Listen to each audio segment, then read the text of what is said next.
வணக்கம், நான் உங்கள் ஜெயா. இன்றைக்கி நம்ம இந்த வீடியோவில் பிரிட்டிஷ் வரலாறில் 9வது பிசியிலேருந்து 1042 வரைக்கும் என்ன நடந்ததுன்னு பார்க்கலாம் வாங்க.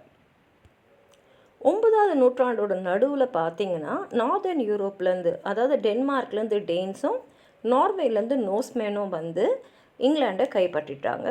டேன்ஸ் ஆண்ட பகுதியை வந்து டேன்லான்னு சொன்னாங்க. ஏன்னா வந்து அது டேன் நாட்டோடைய சட்டத்துக்கு உட்பட்டு தான் அது வந்து ஆட்சி செய்யப்பட்டது. இந்த டேன்ஸ் பவர் வந்து ஆல்ஃப்ரெட் த கிரேட், இவர் வந்து ஒரு ஆங்கிலோ சாக்சன் ராஜாவே.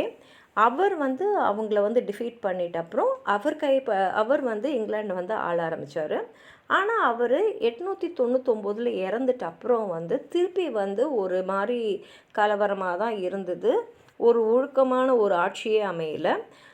எப்போ வந்து திரும்பி எல்லாமே சரியாச்சுன்னா, இந்த ஆல்ஃப்ரெட்டோடைய கிராண்ட்சனான எட்வர்ட் வந்து அவர் இங்கிலாண்டுக்கு ராஜாவாக ஆக்கப்பட்டார் 1042. இந்த எட்வர்ட் வந்து ரொம்ப வந்து ஒரு நல்ல மனுஷன், ஒரு தெய்வ நம்பிக்கை உள்ளவர், எல்லாமே வந்து நல்லபடியாக இருக்குன்னு நினைக்கிறதுனால அவரை வந்து எட்வர்ட் த கன்ஃபெசர்னே வந்து கூப்பிட ஆரம்பித்தாங்க.